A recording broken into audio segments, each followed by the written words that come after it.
This woman should be in jail. Literally, Hillary Clinton should be behind bars. And so should the people who worked for her who did this. This is so blatantly corrupt. She wanted to distract from her email scandal. She cooked up a plan to accuse Trump of being a Russian agent in order to distract from her own legitimate scandal. She made up a scandal about Trump being a Russian asset. And they banked on the intel agencies working with her to perpetuate this lie, and it appears they were only too happy to assist. What happens when decades of political spin, armor-plated comebacks, and legacy illusions collide with Megyn Kelly's ice-cold precision? You get political fireworks. Hillary Clinton showed up battle-tested, but Megyn wasn't playing. She brought surgical honesty and comedy that carved through the illusions like butter. No niceties, no filters, just a real-time takedown of a carefully polished myth. This wasn't a gentle jab, it was an ambush. And Hillary never saw it coming. We now know how Russiagate got started, and we know that it was all a lie started by the Hillary Clinton campaign. That the Hillary Clinton campaign realized she was in trouble because of her email scandal, which had broken in 2015 in the wake of Benghazi. We found these emails of hers that were weird, and people were like, what server was that on, and so on. And it created a problem for her all the way up to Every time Hillary steps on a stage, it feels like history dragging its own baggage behind her, scandals, slip-ups, and a sense of entitlement that just won't quit. Megyn didn't just enter the mess. She came in blazing, spotlight in one hand, sarcasm in the other. At this point, Hillary's less of a candidate and more like background noise that still thinks she's headlining. A bit more of a description. Here's a part, I won't make you watch the whole, a part of the trailer for Gutsy. Okay, here we go. We're hitting the road to shine a light on women who inspire us to be bolder and braver. Leadership doesn't look one way.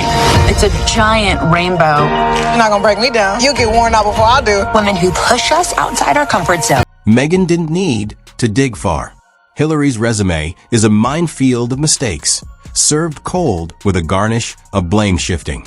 Listening to Hillary talk leadership is like watching your GPS short-circuit mid-drive.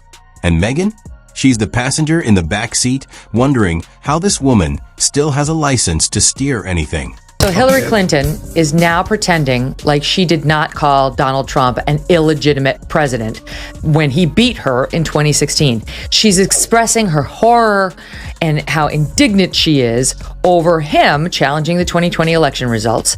And okay, that's fine. You can say you don't like how Trump behaved after, whatever, his loss, January 6th, the whole bit. But you cannot, if you are Hillary Clinton, play the whatever challenge and elect. There's something hilarious about Hillary's desperate cling to relevance.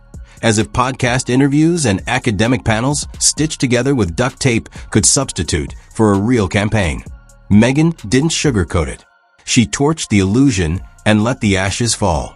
Hillary's version of leadership? It makes people long for complete silence. She doesn't remind voters of hope, just of all the things they hoped they'd forgotten. This and you guys, but just for the record, let's play SOT 10.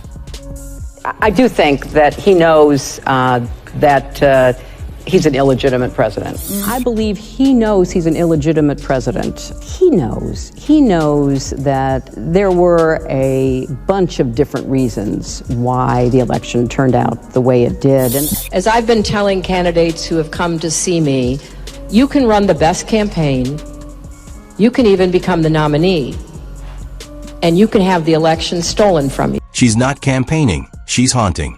Like that annoying pop-up ad for failure that won't close. Megyn turned every lingering second into comedy gold. The Clinton Foundation? Less charity, more missed opportunity museum in a humanitarian disguise. And when Hillary starts talking about integrity, somewhere irony slips on a banana peel and crashes face-first into classified documents. And as she got closer to Election Day, she decided to concoct two lies about Donald Trump to distract from her email scandal.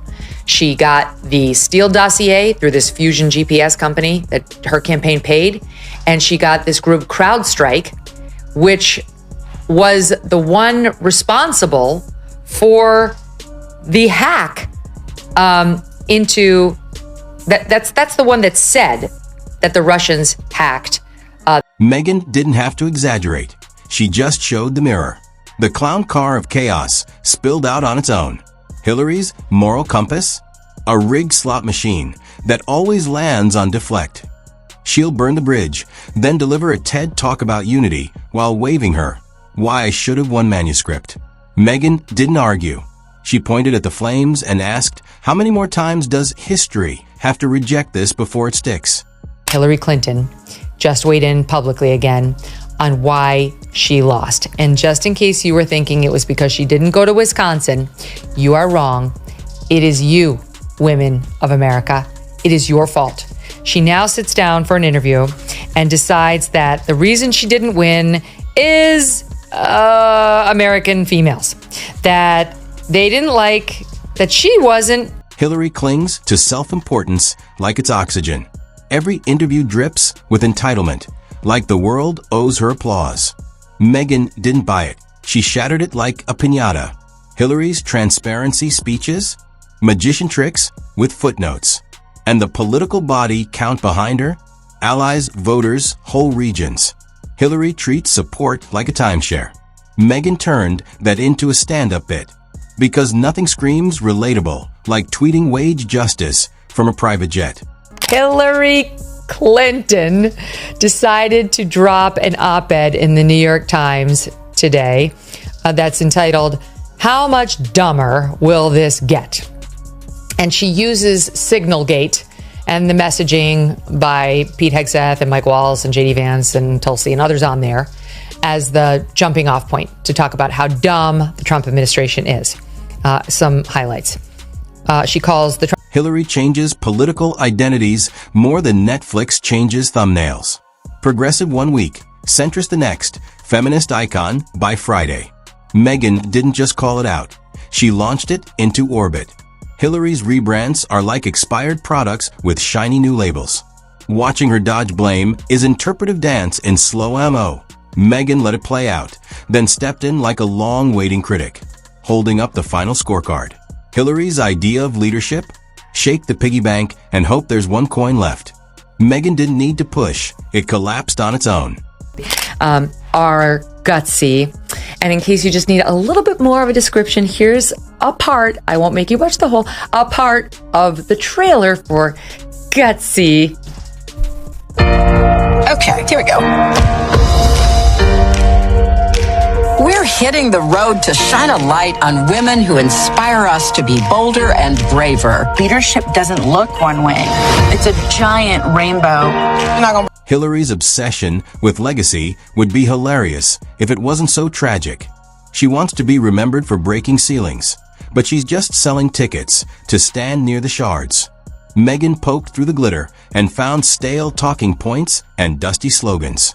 Hillary claims she's out of the game, yet keeps throwing jabs from the sidelines like an ex-player who forgot the rules. Megyn compiled it all into a blooper reel. Every tweet, every smug dodge of responsibility. It's all sitcom without a punchline. Let's talk politics for a minute. Hillary Clinton is back doing a late night tour. She spoke with Jimmy Fallon and she had some thoughts on this boiling down to Trump versus Biden again. What do you say to voters who are upset that those are the two choices? Get over yourself. Those are the two choices. Yeah, love that. Right? And good. You know, it's kind of like one is old and effective and compassionate, has a heart, and really cares about people. And one is old and has been charged with 90. Megyn didn't just poke holes. She blew up the whole branding machine. Hillary's model is built on nostalgia, not substance. When she shifts the narrative, Megyn's already got the receipts open. People act like Hillary's off limits because she's been through a lot. Sure, if you mean years of expert image control and dodging accountability like a pro. Megyn didn't mock the struggle. She shredded the spin. Hillary's lived in Act 2 of the same show since flip phones. Megyn didn't need to assassinate a character. Hillary already wrote the script and directed it. All Megyn did was point out that the twist never arrived. Joe and Kamala can win by 3 million votes and still lose. Take it from me. So we need numbers overwhelming so Trump can't sneak or steal his way to victory. Okay. So why can't a smart guy like Maher know that? I mean, he genuinely seemed surprised to hear this from me. He doesn't, I think it's just his true hatred. And here's the punchline. Hillary still thinks she owns a mic, still pitching outdated policies like they're fresh from a lab. Megyn didn't even argue. She just stood there while the outdated act unraveled. The crowd's gone, the script's tired, and the applause is nothing but echoes from a campaign that died years ago. Hillary keeps forcing Act 4, but Megyn's already aired the bloopers and exposed the set. Hillary's living like she's owed the presidency by divine accident. But Megyn stomped that fantasy flat with cold, hard receipts and a decade of tough questions. Hillary survives scandals. She doesn't solve them. She created this entire storyline around the Russians doing these terrible things in tandem with Donald Trump in order to, yes, hurt Trump, but also mostly to distract from her own scandal. And we also know that Obama knew. He knew about it. He was told by his intelligence agencies in the late summer and fall of 2016. And Megyn? She didn't just revisit the scandals. She spotlighted them like a 4th of July show. Every hairstyle, every rehearsed soundbite, every phony, relatable moment. Consulted, calculated, manufactured. Megyn ripped through the branding and found a political hologram. Hillary's not feared anymore. She's been dissected, parroted, and memed into irrelevance. She's not a phoenix. She's a rerun. The flames are fake and the stage smoke is cheap. Politics has moved on, but Hillary's still holding auditions for a sequel no one asked for. Megyn just stepped through the wreckage and pointed to the empty chair. That's the real gut punch. Hillary built a brand that turned into its own punchline. And Megyn Kelly made sure we all watched the credits roll. What happens when decades of political polish meet Megyn Kelly's surgical-grade sarcasm? Boom. Total meltdown. Hillary Clinton, queen of spin, master of a dodge, walked into a buzzsaw. Megyn didn't come with softballs. She brought truth like a laser beam and humor like a wrecking ball. No sugarcoating. No safe zones. It wasn't a roast. It was a dismantling. And Hillary? She never even saw it coming. Every time Hillary shows up in public, it's like opening a dusty file labeled political scandals, greatest hits. She arrives with a suitcase full of past blunders and a whiff of entitlement strong enough to clear a room. Megyn didn't tiptoe around it. She marched in with a spotlight, a megaphone, and enough sarcasm to roast a glacier. Because let's be real, Hillary stopped being a political force years ago. Now she's just reruns and reruns, pretending she's still the season finale. Megyn didn't even have to dig. Hillary's record is basically a blooper reel on repeat. Email erasures, blame games, and every excuse in the book. Hearing Hillary talk about leadership is like watching someone try to GPS their way out of a maze they built themselves. And Megyn? She's the backseat voice going, "Who gave this lady the keys?" There's a strange comedy to how Hillary clings to relevance, stitching together a public image from guest lectures, podcasts, and interviews that feel more like TED Talks on how not to connect. Megyn didn't bother playing nice. She lit the whole thing up and let it burn. Hillary's version of leadership? It's the kind that makes you nostalgic for awkward silences. She's not a beacon of progress. She's a walking reminder of every political oops we tried to forget. Campaigning? Please. She's not running, she's hovering. Like that annoying pop-up that keeps asking if you want more disappointment in your inbox. Megyn turned every second of that presence into a roast sketch. The Clinton Foundation? More like a museum of missed chances disguised as charity. And when Hillary preaches about integrity, Irony trips over itself and lands face first in a pile of redacted files. Megyn didn't exaggerate a thing. She just held up a mirror and let the absurdity do the talking. Hillary's moral compass? It's not broken. It's spinning like a slot machine stuck on deflect. She burns bridges, then hands out unity speeches like confetti. Megyn didn't need to shout. She just gestured to the smoldering wreckage and asked, "How many red flags before we stop pretending this is leadership?"